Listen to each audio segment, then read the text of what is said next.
everybody. So you know, there are two ways to look at one's life. You know, there's a Western way that life is a series of accidents or chance or at the best fate. And then there's the Indian way, the Hindu way, the Dharmic way, that life is an unfolding karma, that something leads you on the way in spite of your ignorance, or your resistance. So my life has been like that. I felt that I have been led from the moment I came to India. I came to India by accident. My life has been a series of accidents, actually. Accidents or karma or fate, whichever you want to call them. I came to India very young by accident. A friend told me that there's a caravan of cars driving from Paris to Pondicherry, and I thought, why not? Something in me must have felt that this was, this was the way I should go. So I took this caravan of cars and drove from Paris to Delhi and then Pondicherry. And when I came in India, I was, there was something in me strong enough to recognize. Sometimes people are led and they don't know that they are led. And they're led to a place and they turn their back to it. I have one quality that in my life, whenever I have been led to something, I didn't turn my back to it. I remained faithful. I think faithfulness is a very important quality in life. People age and they tend to lose their ideals, lose their enthusiasm, lose their focus. But I have been faithful to whichever things have come to my life. So I came to India. The moment I came to India, I recognized that this was a special place, that this was Mother India. I had this experience in Delhi the first night when I reached Delhi, that I had touched upon knowledge. India is knowledge, actually. People think of India as poverty. Most Westerners think of India as poverty. You see people like Mother Teresa or Sonia Gandhi. However, God willing they are. For them, India is a land of poverty, to which they should give something. India has always given to me. The moment I stepped into India, I felt India was giving me. You understand what I'm saying? Yeah, because there's a lot of difference. Even many Indians today, Indians like you, your children, they don't understand the unique privilege to be born an Indian. That's what you should teach your children, is that being born an Indian is a privilege. I'm a Westerner, though I made India my home for 45 years. I remain a Westerner. And when I came to India so young, I just finished my 18th year. And as I said, I recognized that I'd come upon something very special in Delhi. Then I drove to Pondicherry. I met the mother of Pondicherry. She was the companion of Sri Aurbindo. Sri Aurobindo was a great avatar. He was a yogi, he was a revolutionary, he was a poet, he was an extraordinary philosopher. So his companion, the mother I met, and this also was a turning point in my life. And she looked in my eyes and my whole life changed in a second. And then I stayed in the ashram of Pondicherry for many, many years, and I looked at these Indian children from the ashram. In those days, there still is a school, and they had sports, so I used to do sports with them. I went to school a little bit with them. And I looked at the wonder that were these children, the easiness that they had in life, the natural devotion they had, the natural suppleness of their minds and their bodies, and I felt, wow, what a privilege it is to be born an Indian. And still today, I feel that Indians, children, Indians, youngsters, don't understand what is Indianness, what is that quality that you have when you're born an Indian. And unfortunately, it's being lost a little bit. So to continue my story of accident, I came to India by accident, then I went to Pondicherry by accident, and after that I started, when I became a journalist, I was taken to places where I touched that extraordinary soul of India, whether it is in Kerala, where I did my first feature, whether it is in Kashmir even, what I experienced in Kashmir, you know, that there's a mystical depth in Kashmir, there's a very strong spiritual atmosphere. And in Pune also, when I came to Pune the first time, I had that feeling also that Pune was a special place. I knew about Shivaji Maharaj, but I experienced in Pune that, you know, this was a special, one of those special places in India that you feel there's a lot of history, there's a lot of background, there's a lot of atmosphere. In the Himalayas also, you get that feeling. There's a place in the Himalayas near Almora, you know, it's a ridge, and on that ridge, many saints have meditated. Swami Vivekananda came, and there's a very special atmosphere. The atmosphere of India is not, it's not a dream, or it's not just a word. There is a physical presence in India. There is, being in India is a privilege. And every time I go abroad, I feel that, you know, being in India is a privilege because you touch upon a special atmosphere, which many of you maybe carry with you. So, when I came to Pune, I had, of course, I started writing books on India, history books on India, and I knew about Shivaji Maharaj. I knew that Shivaji Maharaj was an extraordinary warrior, probably India's most extraordinary warrior, that he alone with a few men stood against, you know, the most powerful army in the world and actually brought it down to its knees. You know. He alone in 52 years, so say he started by the time he was 16, so like in 35, 36 years, he brought down the most powerful army. So when I say accident, you know, the Shivaji Maharaj, I consider it to be not an accident, but, you know, a divine grace upon India. Every time India has been into dark times, you know, there have been vibhutis or avatars or saints who have come to save India, to uplift India again. You know, this is one of the grace of this country, which is India, that even today there are many saints, there are many gurus, you know, people of depths and divine qualities who are walking upon the soil of India. You know, I have met quite a few. I met Amrita, and you know, she's a wonderful person. She's doing, I mean, she's small, you know, from the lowest caste. You know, people keep talking about caste in India. You know, Westerners keep saying, "Oh, caste in India," you know, and then you see someone like Amrita, and she cannot write, she cannot read. She comes from the lowest fisherman's class, you know, and Brahmins, you know, throw themselves down on their feet. Americans, you know, build the most wonderful hospital for her, you know, and you see that, and you understand, you know, the greatness of that Indian culture, that Hindu culture, which is Dharma. You know, I met Sai Baba, you know, I mean, not as a disciple, because I was doing an interview of him, you know, and again I felt, you know, this was not an ordinary being. You know. Of course, I met the mother of Pondicherry. I met the Dalai Lama, you know, who lived in India, who has recreated in India what is lost in Tibet, you know, because Tibet is lost today, you know, because India has always given shelter to all the persecuted minorities in the world, you know, from the Jews, you know, from the Jews. The only place in the world where the Jews have not been persecuted is India. Do you know that? You know that? Huh? Nobody says that, you know, you should say that, you know. When people talk about fundamentalism, you know, Hindu fundamentalism, Hindu Muslims, you just said the only place in the world where Jews have not been persecuted is India. And the Jews in America are very powerful, you know, they're very rich people all over the world. You know. You just tell them, you know, the only place in the world where Jews have never been persecuted is in India. Till the Pakistanis came in 2011 in Mumbai, you know, and tortured and shot that old couple in the Israel house in Mumbai. You know. Till then, you know, the Jews came to India, they lived peacefully, they prospered, you know, they practiced their religion freely. It's the same for everybody. The Parsis, of course you know the Parsis, you know, they came to India, they were chased out of their country, they prospered, they integrated in India. Today it's true of the Tibetans, you know. So you need to defend your country. You know. Because I'm a Westerner, I defend it.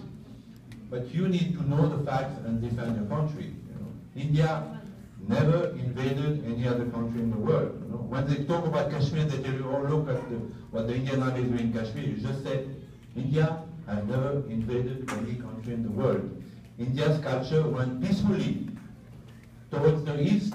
You know, Thailand, look at Cambodia, you know. Angkor is one of the 7 wonders of the world, you know. This is Hindu culture, just went peacefully out, you know, no army, you know. The Spanish came, you know, they wiped out everything in South America, you know. No, in India, it just went peacefully to the east and to the west, you know. Yoga came here in America, you know. Yoga has taken the world by storm. Unfortunately, nobody cares to say that yoga is a Hindu tradition, you know. It's a gift of Hindu India to the world, isn't it? Yoga is a gift of Hindu India to the world. You should say that, you know, because there's disconnection. People who practice yoga, they don't know where it comes from, they have no idea. You should tell them, you know, it's a gift of Hindu India to the world. You know. And meditation, you know, meditation, one day meditation will be an accepted way of distressing the West. You know, even though there are some Western companies who started using meditation, it's a very logical, Cartesian, you know, observing your breath, repeating a word, you know, any word. You can be a Buddhist, you can be a Chinese, you can be a Muslim, you can practice meditation. Yeah? Also a gift of India to the world. Pranayama, Ayurveda, you know, the most ancient medical science in the world, which is still in practice. The most ancient medical science in the world still in practice. It's a gift of Hindu India to the world. So, this is what I defend, and this is what I want to continue my story. I came to Pune, I knew about Shivaji Maharaj, I knew he was a great guy. He was, you know, in France we have Napoleon.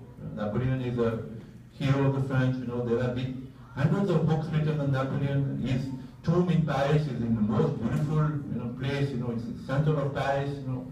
Every Frenchman goes there, every tourist goes to Napoleon's tomb in Niagara, you know, it's such a sumptuous place, you know. There's nothing in Pune, so I was shocked. I was shocked that Shivaji Maharaj is such a superhero. He's a superhero. I mean, he's a guy who not only fought, you know, with a few men, the most powerful army in the world, but he was also a respecter of human rights, like most Hindus are, you know.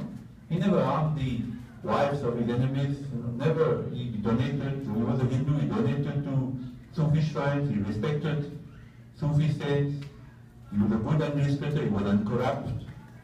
He built the first navy in India. He was such a great man. I mean, Aurbindo said he was a vibhuti. You know what's a vibhuti? You know, again, you know, in India, there's something called a vibhuti. God sends out vibhutis to, you know, whenever. So he was sent for a special purpose, you know. So if you see today, from Mumbai till Kanyakumari, it's a difference with the north. Culture is more protected, people are softer, women are safer, you know. Hindu culture is more protected. What he did was tremendous. What this man did was tremendous. You know, in 52 years, 36 years of adult life, with a few band of men, you get the most powerful, the most cruel emperor, probably, you know, on par with Hitler.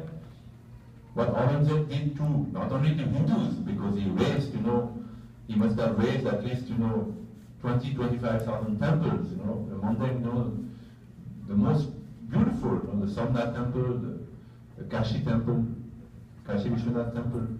You know, he killed so many people, he imposed these attacks, he forbade Hindu to ride horses, a palanquin or elephant. He trampled them when they protested. But he was also very cruel to his own family. He had his own brother beheaded. His brother Darashiko was a Sufi saint, you know, he was the elder son of Shah Jahan. He should have become emperor. If Shah Jahan had become the emperor of India instead of Aurangzeb, the whole history of Islam in India and in the world would have changed. Again, accident or fate or karma, he was beheaded by Aurangzeb. Aurangzeb, you know, poisoned his own father and imprisoned his brothers and his son. He was a monster. And yet today, one of the most, you know, prestigious streets in Delhi is named after Aurangzeb. You know? In the heart of India. We live near Aurangzeb Road, so we know. You know, I love Hindus, you know, I mean, Hindus are great people, but one thing, you know, they've forgotten is how to fight. You know? And it's I have a Frenchman, you know, Frenchmen are a bit more militant, you know, they're a bit more, you know, outgoing, so it always baffles me, you know, that when I was in Kashmir, when the Hindus were meant to flee in 3 days, you know, 4,000 Hindus just left Kashmir, you know, without firing a shot. without firing a shot, you know. Just because Benazir Bhutto, you know, made a speech saying, you know, that you should, Hindus should convert, you know, left 400,000 Hindus without firing a shot, you know. So I was shocked, you know, and the first thing we did, that day I decided I would do something for the Hindus of Kashmir, and that's how this museum story starts. It starts there in Srinagar. I'm in Srinagar with another friend, he's an Italian journalist, and we see all these Hindus fleeing Kashmir. Of course, no journalist gave a damn, you know, except me, including Mark Tully. You know, Mark Tully is so famous today in India. He didn't give a damn, I tell you, you know. He always said, you know, Muslims, you know, they're having a bad deal in Kashmir. He never said anything about Hindus. Hindus love him, you know. They decorated him, you know, they praise him. But I was there when the guy was there in Kashmir with me, you know. He didn't give a damn about the Hindus fleeing Kashmir. So I did. And that day I felt I should do something for the Kashmiri bandits. And when Mr. Vajpayee was Prime Minister, I got a prize of journalism called the Nachiketa Award for Excellence in Journalism. And I received it in Delhi in the parliament. And there was a check of 50,000 rupees that came with the prize. And with this prize, my wife and myself, we started a foundation called FACT, Foundation Against Continuing Terrorism, because I had seen Kashmir, and I knew, you know, what I had written about Hindus being hounded and killed and chased out, you know, for 15th century happened in front of my eyes. So I knew firsthand, because a journalist should know firsthand, he should experience firsthand. That is the work of a journalist. So I knew. So then we started this foundation, and I did an exhibition on the Kashmiri bandits, you know, and thanks to the support of Shri Ravi Shankar, who saw that exhibition and was touched, you know. He saw that exhibition, there was a small film also. There were tears in his eyes, you know, and he supported us. So with him we took it all around the world, to the German parliament, the Polish parliament, the Israeli parliament, to the US Congress in Washington, you know, all over the world. That was the start of the museum. Then we did exhibition on Bangladesh, on the minorities in Bangladesh, on Naxalism. Then I started touching upon Indian history. My first exhibition was on Aurangzeb, because we thought that we needed to show Aurangzeb as it was, not as it's been depicted as a lover of, you know, of arts, as a, you know, stern but just ruler. Aurangzeb was a monster, so we thought we'll not put any comment, we'll show him according to his own records. So we got hold of his records. They actually, you know, Aurangzeb he was a very meticulous emperor. He recorded everything he did. So whenever he passed an order, such as the breaking down of the Samnat temple. You know, Samnat temple was broken down 7 times, you know, one time by Aurangzeb. He passed an order, and he signed it with his stamp. So all these orders are actually preserved, because they were very careful, the Mughals. So they preserved, and it came in the hands of the government of India in 1947. And they kept it in the Bikaner archives. Now, you know that Indian historians, people like Romila Thapar, you know, they praise Aurangzeb.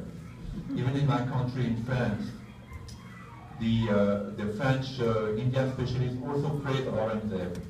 So that's why we decided to do the exhibition. So we got hold of these films. We got a special permission from the chief minister, who was a BJP person at that time, and we got them scanned, translated, and using these films, these edicts of Aurangzeb, we did exhibition of paintings showing different scenes: the breaking of the Samnat temple, the trampling of Hindus protesting the taxes. And we opened it in Habitat Center. Mr. Advani opened it in Habitat Center, and then we showed it all around India. We had some problem in Chennai, of course, some of you heard about it in Chennai, the police closed it down.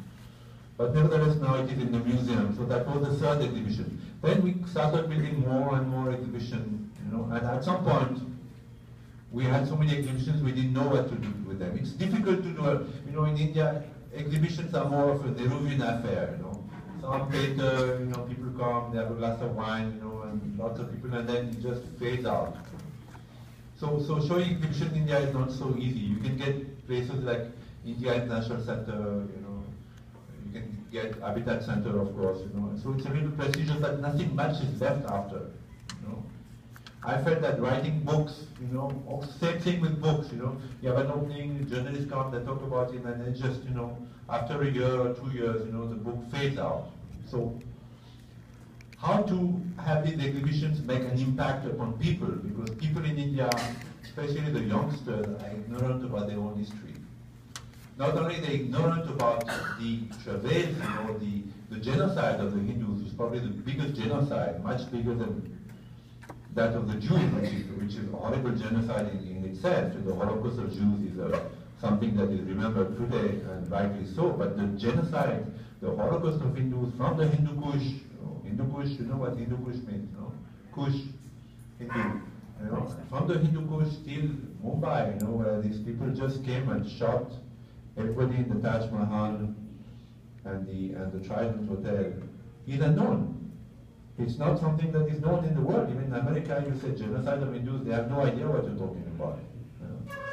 So the decision was made to make an exhibition also on the Hindu genocide, and we mounted that exhibition. It is there, it is now exhibited in the museum, from the Hindu Kush till Mumbai, and we call it Hindu tolerance, because Hindus have suffered so much over the centuries, and yet they have kept their acceptance. The greatness about this Hindu culture is that the Hindus accept that God may manifest himself or herself at different times using different scriptures in different places, right? That is the concept of the avatar, which is something that, you know, in one word, you know, you say avatar, and you understand what avatar is, then you can understand half the story of the universe. You know, how God has manifested himself or herself at different times and with different names using different scriptures. And when that God, that avatar is upon earth, you know, truth manifests. Truth manifests. When he or she dies, and truth comes in and mixes with truth, and religion is born. We know about the Christ, you know, we know how much Christ, you know, he was an avatar. There's no doubt about it. You know, I mean, there are many people. He was an avatar. You know, he came and he manifested love. You know, and it was not a religion. It became a religion, and it became a murderous religion. Much later, you know, we know how Christ has been used to conquer half the world, you know, and even today in India, how American evangelists using millions of dollars given by innocent people, you know, are used to convert innocent tribal people in India. I was recently in Mumbai doing a feature on the Waris. You know, the Waris are a tribe, you know, in Maharashtra, in Thane district, you know, and they're very poor people. You know, they don't earn much money, and their wives, you know, draw this with rice powder. They draw on the ground, you know, on cow dung, dry cow dung, and in the walls of the house, they draw beautiful designs. So I was doing a feature on them for my magazine, and they've been converted still now, you know. And the children get scholarship. They go to Christian colleges. You know. So it's also a tragedy, you know, that people in America are so ignorant. You know, they need to be educated. You know, that the last knowledge in the world, you know, the last place where true tolerance exists. Because tolerance is just a, you know, it's an arrogant word, but in the Dharmic sense, in the Hindu sense, tolerance means accepting the other as he or she is, you know, accepting the diversity of God. Why do Hindus have so many gods? Because they know there's one divinity, one supreme, you know, and he manifests as she, he manifests in a million forms. People mistake that for, you know, for politics, but actually it is ultimate monotheism. This is something that needs to be taught also here, you know, that in India, true monotheism exists.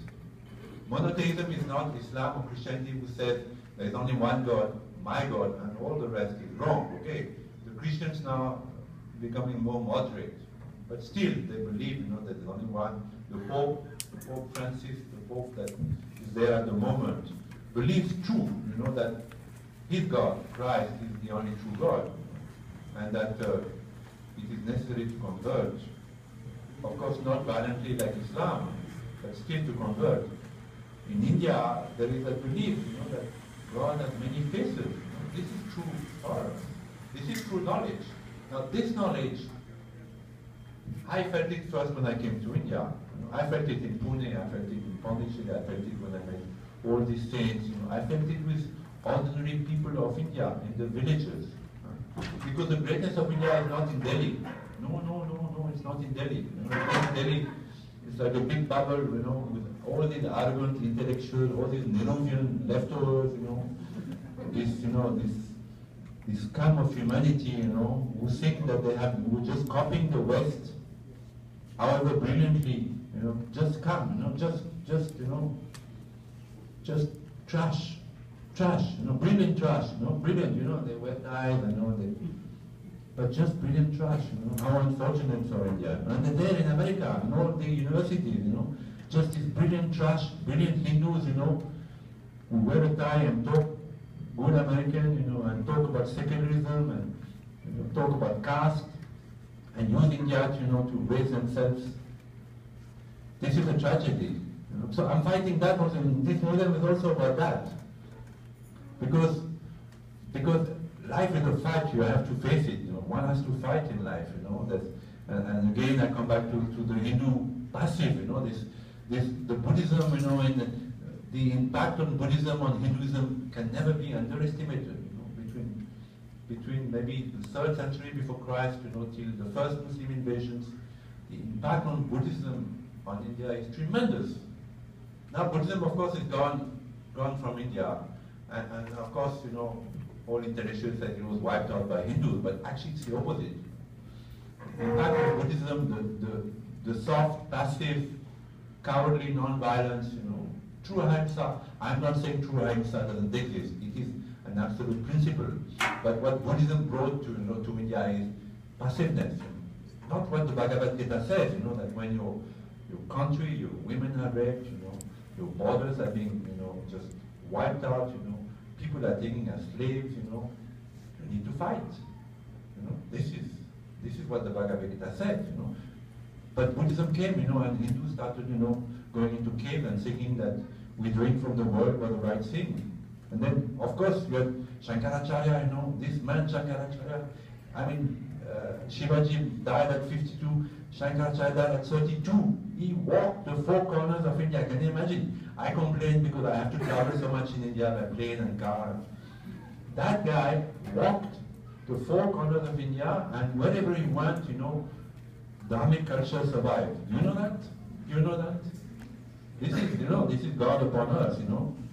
32, he died at 32. I don't know what time he started, you know, from Kerala, you know. He walked the 4 corners, and those days, you know, the forest, the brigands, you know, the bandits, you know, the tigers, you know. Can you imagine?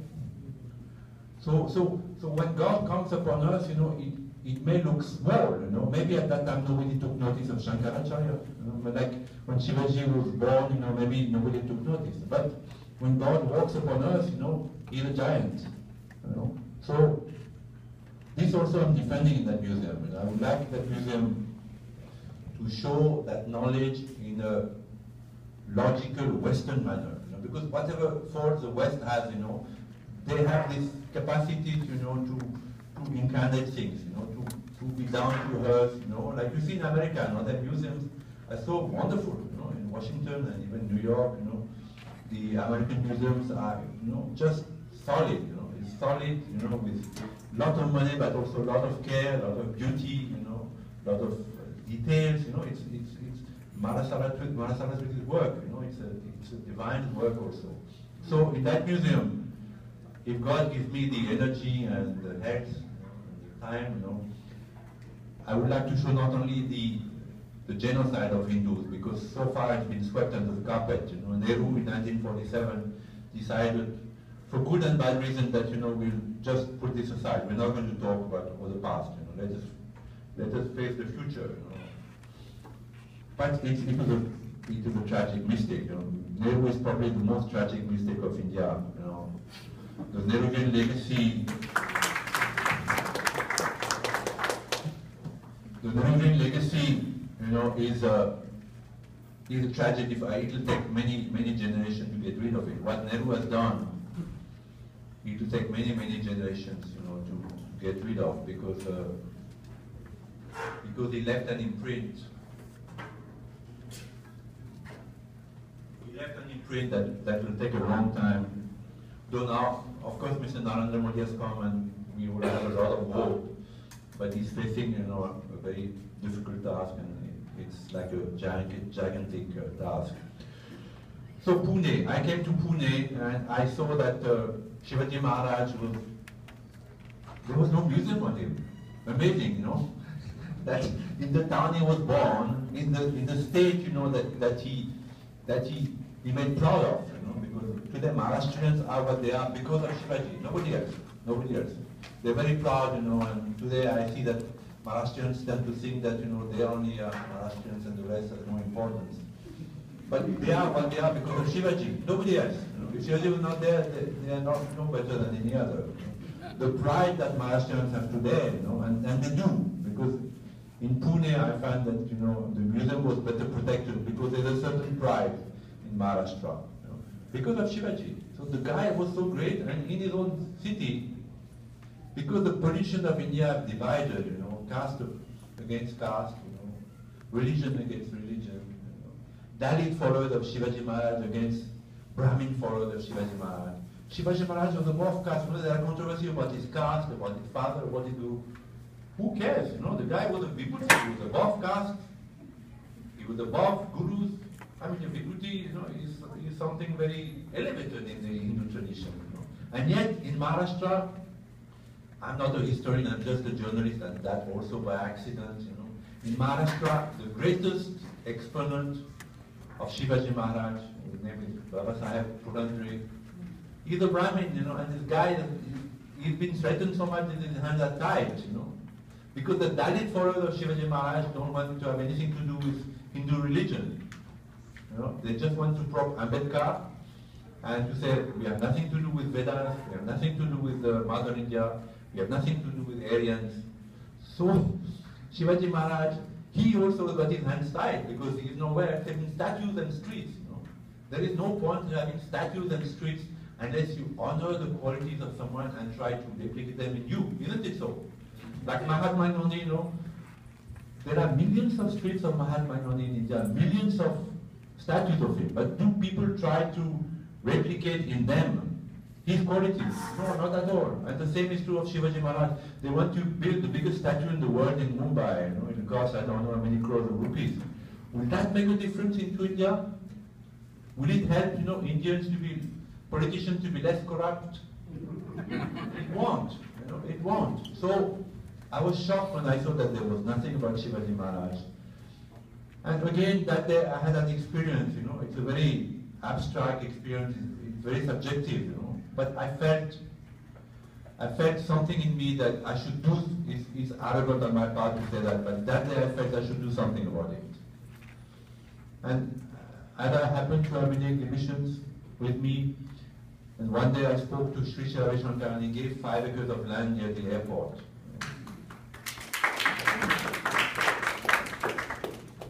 So, everything came together. We had the land, we had the exhibitions, we didn't have the money, but we came here in 2009, and thanks to people like Mr. Kataria here, we raised some money and we started. We didn't have much money, but we started. So we built I felt the first thing to do was to build a temple. Because the temple is a place, for me it's a place of knowledge. It's not only a place where you do puja, it's a place of knowledge where you could meditate, close your eyes, or open your eyes and look, and some knowledge comes to you. Because to me, in India, knowledge has come in an intuitive manner. Knowledge is intuition.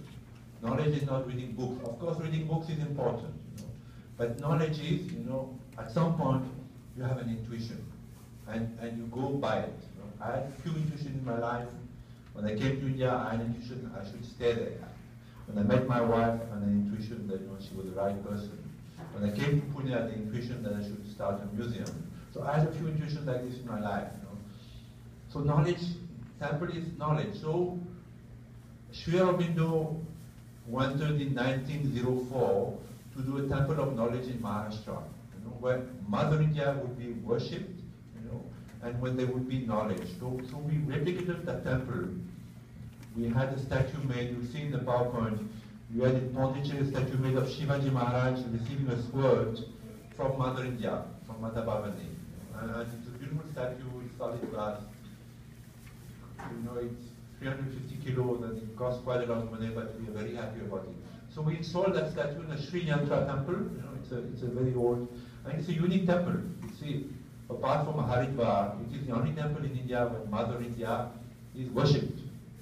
Because for me, India is not a piece of land. You know, it is a divinity. Though it has been damaged, though it is still being damaged today, that divinity is still intact. You know. So we started with the temple. We had some money. Mr. Gatkari helped. At that time he was the president of the BJP. He gave some money too from the BJP. We started, and then we installed our Shivaji Maharaj exhibition. Because I felt in Pune, Shivaji Maharaj would protect the museum. That museum is very sensitive. Now, not only India doesn't have a tradition of museums. You know that in India there are no museums really, except government museums which are not well kept, very dusty, people don't go there. Not like in the US, US family goes to, you take your family to a museum, children enjoy it. It's very interactive, you can play, you can learn. It's not so in India, So I felt that this museum should be a place where families would go one day, take their children, learn about their culture. So Shivaji Maharaj was my protector. I felt he would protect this museum because we're going to talk about, Christians, about what the British did to India. 100 million people died of famine during the British. Not many people know that. We're going to talk, of course, about the Muslim invasion. It's a very, very, very sensitive subject.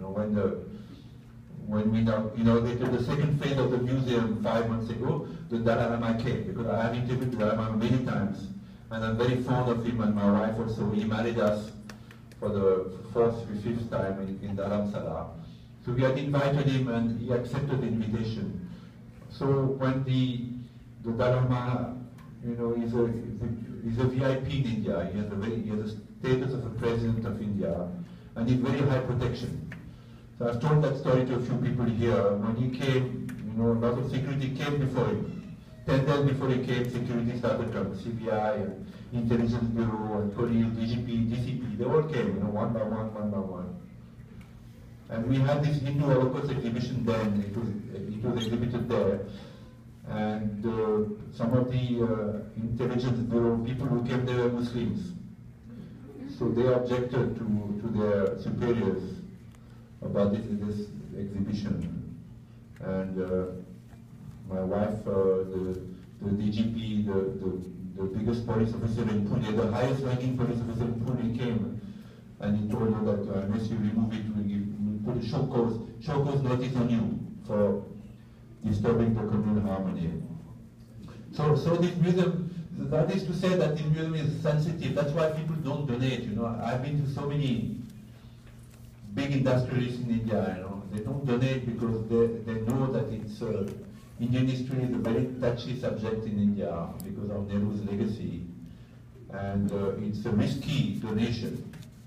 You understand what I mean by risky donation? Yeah? So that has been a bit of disappointment so far. That even Mr. Modi, because Mr. Modi inaugurated our Shivaji exhibition in Mumbai in 2008. Mr. Modi and Sri Ravi Shankar came to Mumbai. Mr. Modi came specially from Gujarat. He knew about me. It was just after the Chennai exhibition was broken, the Aurangzeb. So he knew about me. He came, and he and Sri inaugurated the Shivaji Maharaj exhibition in Mumbai. So he tried to help us after that. I went to see him in his office and then his house in Gujarat about in 2010, 11 maybe. And he called personally, the Kirloskar in Pune, Sanjay Kirloskar, and in Mumbai he called one of the Ruya brothers, the SR people.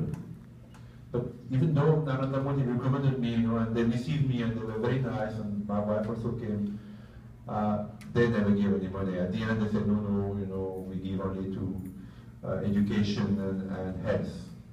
So it was just a political way to say, we won't give to a museum of Indian history. So Pune is a protection for this museum. Shivaji Maharaj is our protection. So the first exhibition we installed was Shivaji Maharaj after the Mata Bhavani temple. And then Aurangzeb, because Aurangzeb was very important for us, it's the heart of Indian history. And then you'll see in the PowerPoint many other exhibitions were installed. Today we have six more buildings, 6 exhibitions. But we have more exhibitions than we have places. So I am wanting now to start the main building, which would contain at least 60 exhibitions, and a small amphitheater, a proper museum.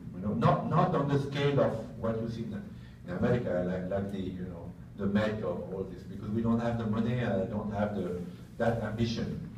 But a small museum from the Vedas, because the Vedas are the foundations of Indian culture, till today, that this knowledge, went through so many ups and downs, so many invasions, so many genocide, and survived. And today it is there in the form of yoga, of pranayama, of meditation, of Ayurveda, of great saints, like in America you have Sri Dayananda Saraswati, who have come here and who are helping to protect that knowledge, because that knowledge needs to be protected.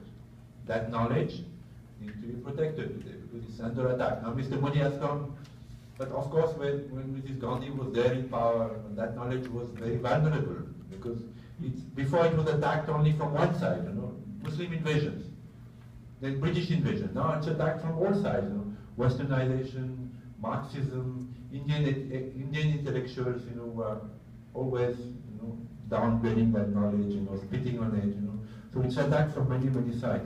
So this knowledge needs to be protected, and it needs to be shown to your children. So hence this museum that I have started, and with your help, we'll make it a success. Thank you so much.